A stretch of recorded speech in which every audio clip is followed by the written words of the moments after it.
Bhakti. It is only by bhakti we will understand about the transcendental knowledge, that is the knowledge about the supreme personality of Godhead in his three natures.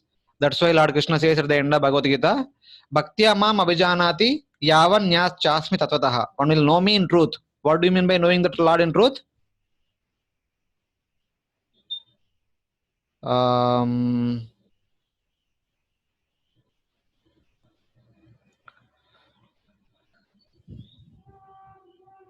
Understanding the Supreme Lord in his Brahman or Paramatma or Bhagavan feature.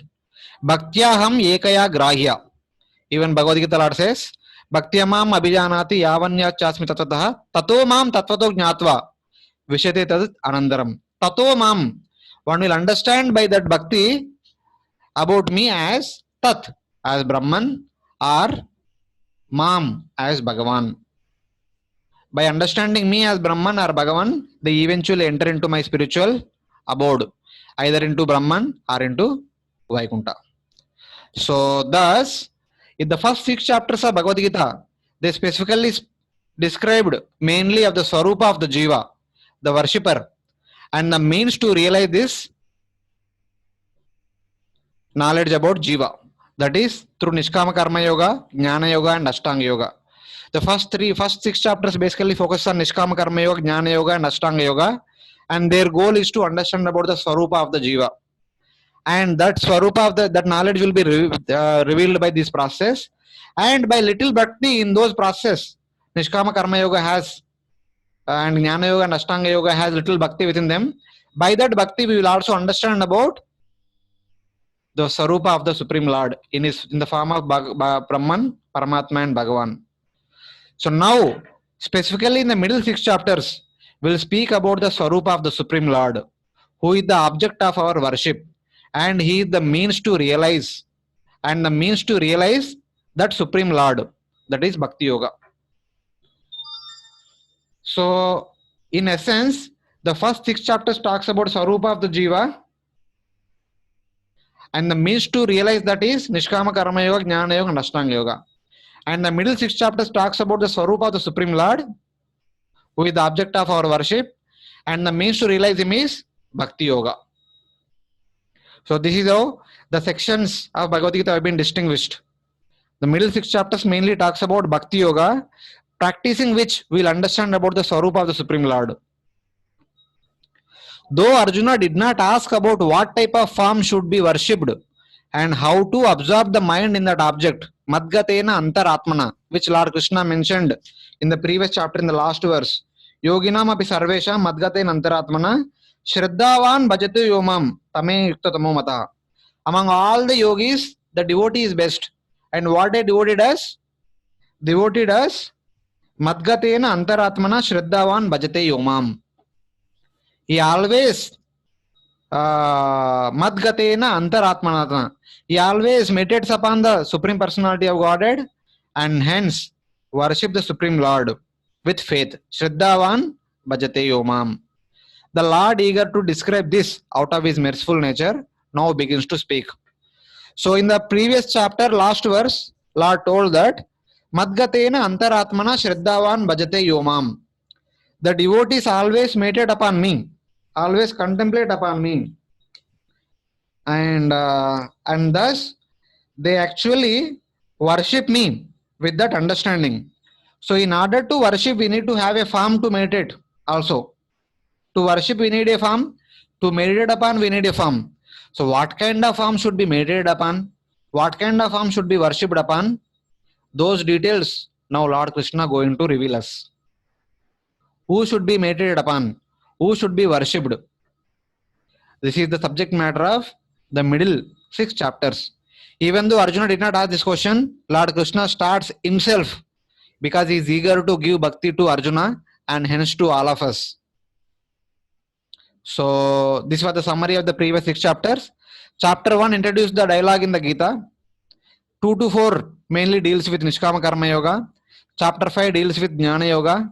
Chapter 6 deals with Ashtanga Yoga. But the main topic in all the 6 chapters is Karma Yoga, that is Nishkama Karma Yoga. And these 6 chapters ends with by introducing what bhakti is all about. Yoginam api sarvesham madgate antaratmana shraddhavan bhajate yomam same yuktatamo mata.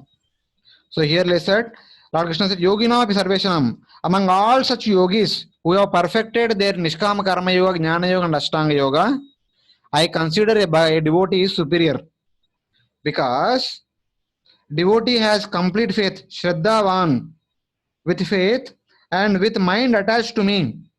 Madgatena Antaratmana, his mind is always focused upon Supreme Personality of Godhead. And he always worship the Supreme Lord, Bhajate Yomam. So in that way, the last verse of the 6th chapter is a concise statement of bhakti, which will be defined and elaborated and explained in the middle 6 chapters. And it is the thread-like ornament on the neck of the devotees. This bhakti, which has these three qualities, Shraddha, Bhajate, and Madgate Antaratmana. They are the three principal qualities of bhakti. And these three should be worn upon the neck of the devotees, like the neck beads. So these are the qualities of devotional service. Now the 7th chapter will describe the powers of Lord Krishna, the powers of the Lord who is the most worthy of worship. Basically now onwards, in all the chapters starting from 7 to 11, Lord Krishna only speaks about the powers of himself and the powers of the Lord of this creation, of Lord Vishnu. Because when we want to worship the Supreme Lord, we should know about who the Lord is all about. Without the knowledge of the Lord, how can we worship him? Without the description of the form of the Lord, how can we worship him? So those details are basically mentioned in these chapters. And also, the 7th chapter talks about the 4 types of people who worship the Supreme Lord and the 4 types of people who do not worship the Supreme Lord are described. In summary, this is the subject matter of 7th chapter. It describes the powers of Lord Krishna. It describes the powers of Lord Vishnu, who is the most worthy of worship. And it also describes about 4 types of people who worship the Supreme Lord and 4 types of people who never worship the Supreme Lord. This is the essence of this entire chapter. And here is the breakdown of the entire chapter. The first 3 verses, Lord Krishna says, just hear. Knowing Lord Krishna by hearing about him. We can know only by hearing about Lord Krishna. Without hearing, we cannot know. It is only when we hear about him, we'll get to know about him. And 4-12, how can we know about him? That is mentioned here. Knowing Lord Krishna's material and spiritual energies. By understanding Lord Krishna's spiritual energies and material energies, we can know about him. And 13-14 talks about Lord Krishna controls the modes, so surrender unto him. He is the control of the modes which actually put us in operation, so surrender unto him. And 15-19, it talks about the impious never surrender, but pious surrender. 20-25 talks about surrender to devatas and also surrender to impersonal form of the Supreme Lord. 26-30 talks about bewilderment and freedom by not knowing and by knowing. Bewilderment by not knowing Lord Krishna and freedom by knowing about Lord Krishna. So this is the breakdown of the entire chapter. We have 30 verses. These are the different sections of the entire chapter. And then the acronym given to this chapter is head. Bhakti is the matter of head and heart. Therefore, engage your head to approach the Godhead. H stands for hearing. It is explained from verse number 1-3. He stands for the Supreme Lord is spread everywhere in the form of Paramatma, verse number 4-12. And A stands for in the form of Paramatma and Vibhutis, whereas Vibhutis are explained in that section. A stands for some people accept the Supreme Lord and some people reject the Supreme Lord. Verse number 13-19 are explained in this. And D stands for Devata worship. And some people, instead of worshiping the Supreme Lord, they worship Devatas or they worship impersonal form, and thus some of them are bewildered. But those who take shelter of Supreme Lord become successful. So that is how this chapter is explained with a simple acronym head. Bhakti, the matter of head and heart. Therefore, engage head to approach the Godhead.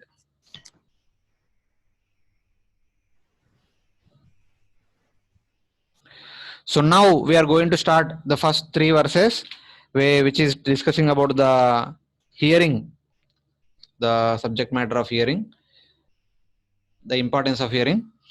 Arjuna is saying here now, by hearing the previous chapter last verse, in your statement at the end of the last chapter, yoginam api sarvesham, I have understood that you have indicated the unique quality of your own devotee who absorbs his mind in you, madgatena antaratmana, and has faith in you, shraddhavan. So, but what type of devotee is he? One would expect that he is qualified with knowledge and realization. So, just like jnanis, yogis, and nishkama karmis perform so many austerities, so many endeavors to achieve perfection, and you say that my devotee worships me simply by simply worshipping, he is best among all other yogis. So I think that your devotee must be having some knowledge and also some realization. So what kind of knowledge he has and what kind of realization that devotee has? Can you please tell me about the knowledge and realization of that devotee? Like that, Arjuna is asking a question. So basically he's telling that without knowledge and realization, one cannot be more qualified than others like yogis, jnanis, and nishkama karmis. So yeah, before starting the verse, anyone has any question? You can unmute and then ask question.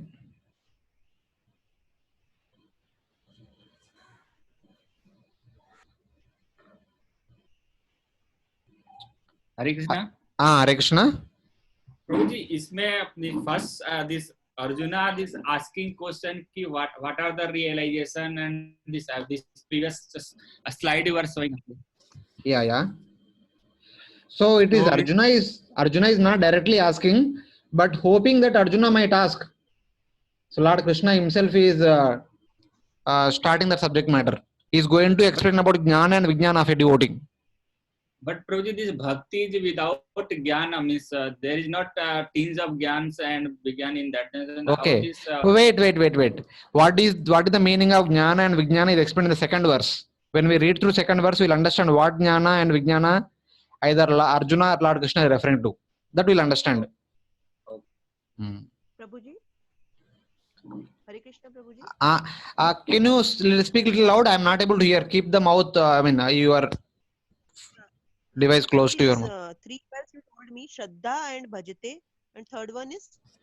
Third one is here in Yoginam Sarvesham Madgatena Antaratmana. Madgatena Antaratmana, who is completely dedicated to Supreme Lord, who always thinks about the Supreme Lord, whose Gati the Supreme Lord. Madgatena Antaratmana, Lord becomes their Antaratma. Lord becomes their life and goal. So in that way. You told 3 jewels, na? 3 jewels is one is Shraddha, second is Bhajate, and third one is? Madgatena Antaratmana. Madgatena Antaratmana. Madgati. The Supreme Lord becomes their Gati and he becomes their Antaratma. Okay. The Supreme Lord is everything for them. Yeah. Got it. Yeah, in that way. Thank you, Hare Krishna. These are the 3 attributes of bhakti as defined by Lord Krishna in the previous chapter. Anyone else?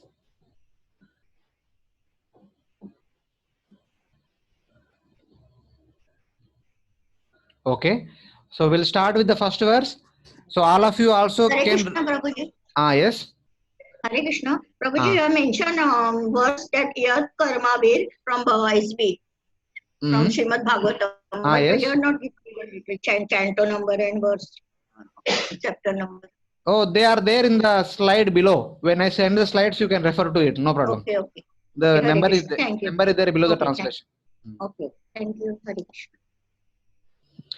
So all of us can recite the verse along with me, but don't keep it in unmute state only. And either Sachin Prabhu or someone else can read the translation as written in the book. So this is verse number 1. Sri Bhagavan Uvacha Maya Sakta Mana. And all of us can recite together. Sri Bhagavan Uvacha Maya Sakta Manapartha Yogan Yunjan Matraya Asamshayam Samagram Mam Yadagnya Shashita Shruno. The Supreme Personality of Godhead said, "Now hear, O son of Pritha, now by practicing yoga in full consciousness of me, with mind attached to me, you can know me in full, free from doubt." So this is the first verse spoken by Lord Krishna, in which he is actually stressing upon the hearing, Tat Shrunu. So before discussing further, I request all other devotees to mute your respective. Otherwise, I will only mute.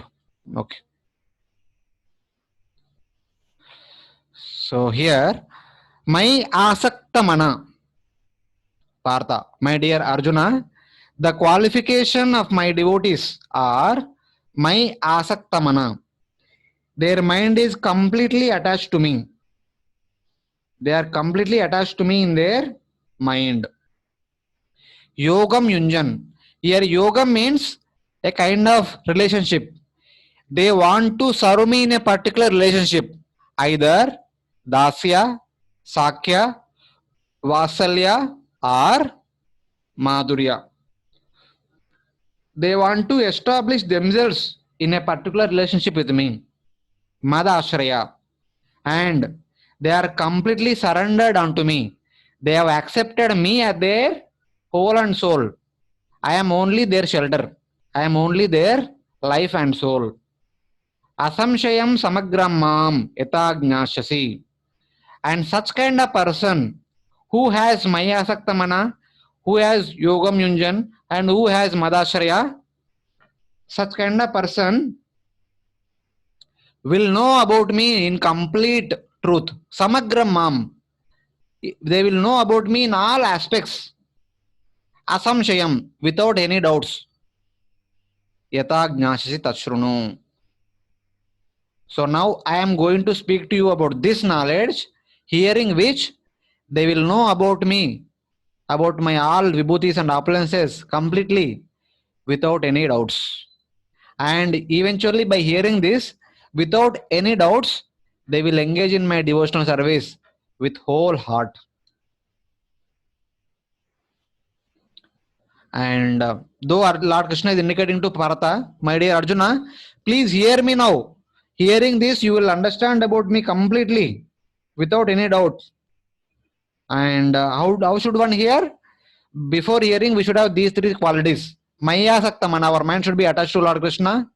And Yogam Yunjan, we should always eager to serve the Supreme Lord in one of the primary rasas, Dasya, Sakya, Vasalya and Madhurya.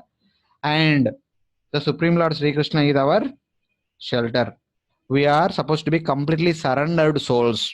That is the goal. That is the qualification to take shelter of bhakti. So here, Prabhupada writes in the purport, in the first paragraph, Prabhupada says, in the 7th chapter of Bhagavad Gita, the nature of Krishna consciousness is fully described.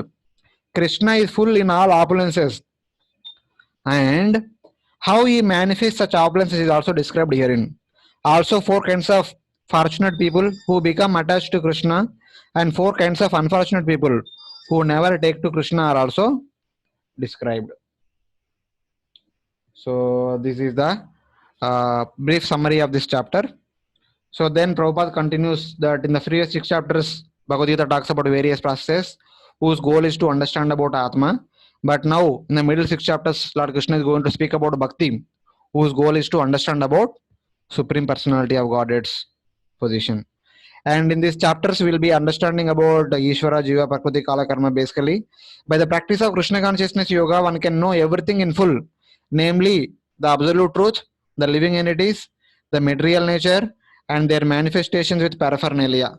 Basically, Ishvara, Jiva, Prakriti, Kala, Karma, all these 5 aspects of Vedic literatures are clearly mentioned in the middle 6 chapters. Therefore, Prabhupada says, one should therefore begin yoga practice as directed in the last verse of the 6th chapter, that is Bhakti Yoga. Concentration of the mind upon Krishna, the Supreme, is made possible by prescribed devotional service in 9 different forms, of which Shravanam is the first and most important. The Lord therefore says to Arjuna, Tat Shrunu, hear from me. No one can be a great authority than Krishna, and therefore by hearing from him, one receives the greatest opportunity to become a perfectly Krishna conscious person. One has therefore to learn from Lord Krishna directly or from a bona fide devotee of Krishna, and not from a non-devotee upstart puffed up with academic education. So basically Lord Krishna is telling that Tat Shrunum. If at all anybody desires to understand about Supreme Lord, there is only one way to understand about the Supreme Lord. That is by hearing directly from Lord Krishna or hearing from the bona fide representative of Lord Krishna. Other than these two, there is no other way to understand about Lord Krishna. Without understanding Lord Krishna, one will never be able to perform bhakti. And without performing bhakti, one will never be able to go back home back to Godhead. So like that, everything depends on our hearing. So in order to highlight the importance of hearing, Srila Prabhupada quotes 4 verses from Srimad Bhagavatam, 1st canto, 2nd chapter, wherein the progression of bhakti is described. Adav Shraddha Tata Tadu Sangha Bhajana Kriya Anartha Nivrutti Nishta Ruchi Asakti Bhava Prema. They are the 9 stages of bhakti, and those 9 stages, how the progression takes place, that is being discussed by Lord Krishna in these 4 verses of Srimad Bhagavatam. If you have your Bhagavad Gita with you, we can read through these verses. All of us can read together. So here in Prabhupada Bhagavatam says, Shrunvatam Swakata Krishna Punya Shravana Kirtana Prujantastoyi Abhadrani Vidunoti Suhrusatam Nashta Prayeshu Abhadreshu Nityam Bhagavata Sevaya Bhagavati Uttama Shloke Bhaktir Bhavati Naishtiki Tada Rajastamo Bhava Kama Lobhadayaschaye Chetayeta Rana Vidham Sitam Sattve Prasidati Evam Prasanna Manaso Bhagavad Bhakti Yogata Bhagavat Tattva Vijnanam Mukta Sangasya Jhayate Vidyate Hridaya Grantis Chidyante Sarva Samshaya Kshiyante Chasya Karmane Drushta Evatmanishware. And through these verses, Sudha Goswami actually talks about how bhakti develops in a devotee. The first verse talks about Shrunvatam Swakata Krishna Punya Shravana Kirtana Hrudayantastohi Abhadrani Vidunoti Surustatam. This verse mainly talks about Adav Shraddha, Sadhu Sangha and Bhajana Kriya. It also talks about Anartha Nivrutti. It says that Shrunvatam Swakata Krishna. When we have faith, we'll come in the association of devotees, and devotees engage us in sadhana, in bhajan. Bhajan primarily consists of Shravanam, Krishna Katha. Punya Shravana Kirtana. We'll get to hear about the Supreme Lord's wonderful pastimes, by which Hrudayantastohi Abhadnani Vidunoti Surusatam. Whatever Abhadras are there within our heart, they will be slowly, step by step, cleansed upon. Thus, this verse talks about Adav Shraddha, Sadhu Sangha, Bhajana Kriya, and Anartha Nivrutti. And next verse talks about with the complete Anartha Nivrutti, Nishta will manifest in that devotee's heart. Nashta Prayeshu Abhadreshu Nityam Bhagavat Sevaya. By daily engaging in devotional service, by hearing Bhagavatam, Bhagavati Uttama Shloke about the Supreme Lord, Bhaktir Bhavati Naishtiki. The Nishta will manifest in the heart of a devotee, having freed from all the abhadras. Anartha Nivrutti and the Nishta will take place here by Nityam Bhagavat Sevaya. And then with that Nishta, what will happen? Tada Rajasta Mobhava Kama Lobhadayaschaye Chetayeta Rana Viddham Sitam Sattve Prasidati. In that Nishta, the devotee will not be disturbed by mode of passion, mode of ignorance, and mode of goodness. One will be completely dedicated to Krishna, and then Sitam Sattve Prasidati. The mind begins to experience the taste of practice of bhakti. This is the stage of Ruchi. Sitam Sattve Prasidati. Prasidati means they begin to enjoy, they begin to experience the bliss of practice of bhakti. That is Ruchi. This is the stage of Ruchi. Then the next verse talks about Asakti, Bhava and Prema. Evam Prasanna Manaso. With that Prasanna Manaso, with that peaceful, satisfied mind, Bhagavad Bhakti Yogata, when one executes devotional service, then what happens? Bhagavat Tattva Vijnanam. The realization of the truth about the Supreme Personality of Godhead will be manifested in the heart of the devotee. This is called Evam Prasanna Manaso Bhagavad Bhakti Yogata. With a peaceful mind, one engages devotion service. That indicates asakti, because bhakti becomes their whole and soul activity. That is the stage of asakti. Then, with that asakti, when we perform bhakti, Bhagavat Tattva Vijnanam, the Tattva Vijnana of the Supreme Lord will be manifested. Then the symptoms of bhava and prema begin to manifest. Mukta Sangasya Jayate. Being liberated from this material world, one will experience the symptoms of bhava and prema. This is how these 4 verses talks about gradual upgradation from Madhav Shraddha to prema.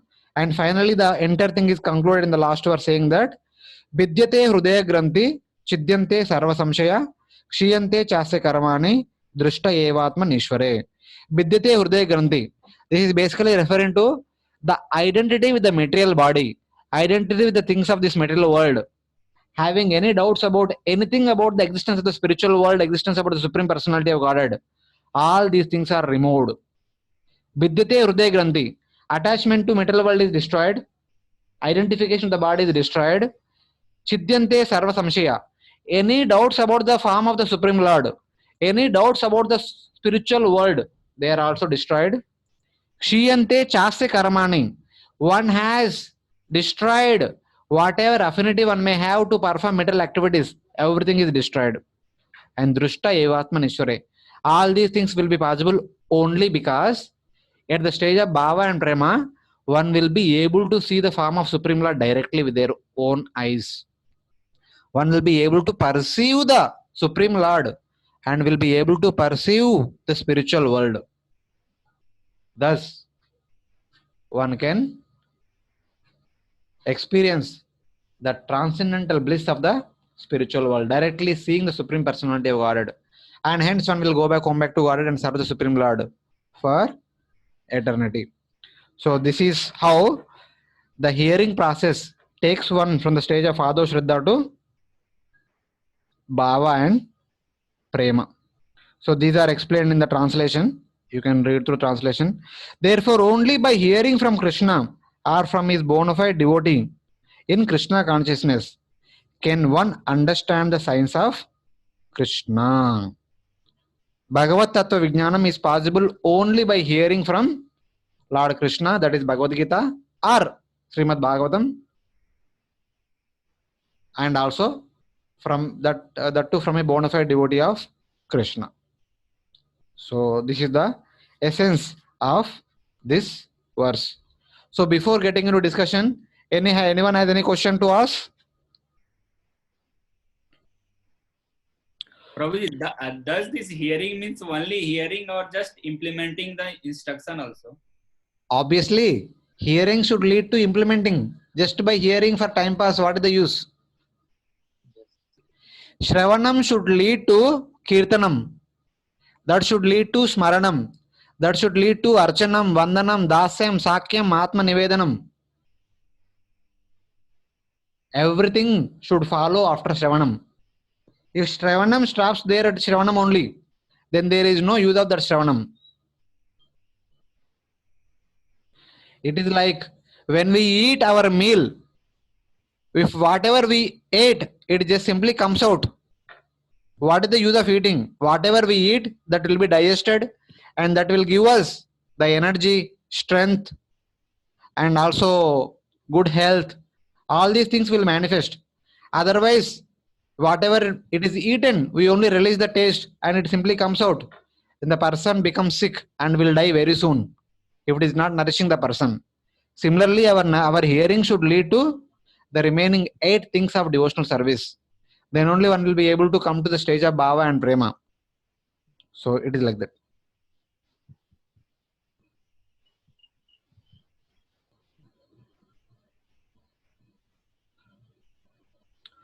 So here it is said the meaning of the verse is realization of the Supreme Personality of Godhead will occur gradually in proportion to the intensity of our worship. Lord Krishna mentioned in the previous chapters, Ye edamam prapadyante tam sataiva bhajamiham. To the extent we surrender to Supreme Lord, to that extent we'll understand about the Supreme Personality of Godhead. So that is what it is. Bhakti pareshanu bhavo viraktir annetra chaisa trikayeka kala prabadya manasya yatashnu tasyas tushti pushti kshutapayonu gasam. So here it is mentioned, just like when we eat. So when we eat whatever prasad, prapadya manasya yatashnutasya tushti pushti kshutapaya. By eating, we get nourishment, we get satisfaction, and we get freedom from hunger. Similarly, when we practice bhakti, para isha anubhava, the experience of the Supreme Personality of God will manifest, and virakti, detachment from this material world also will take place step by step. But this cannot be possible by one morsel of food. Just by eating one fistful of the food, we will not be getting the satisfaction, removal of hunger, and nourishment will not happen. We need to eat a plate full of prasadam, then only it will happen. Similarly, bhakti also, as much bhakti we practice, that much para isha anubhava and that much virakti will manifest within us. Not by little bhakti.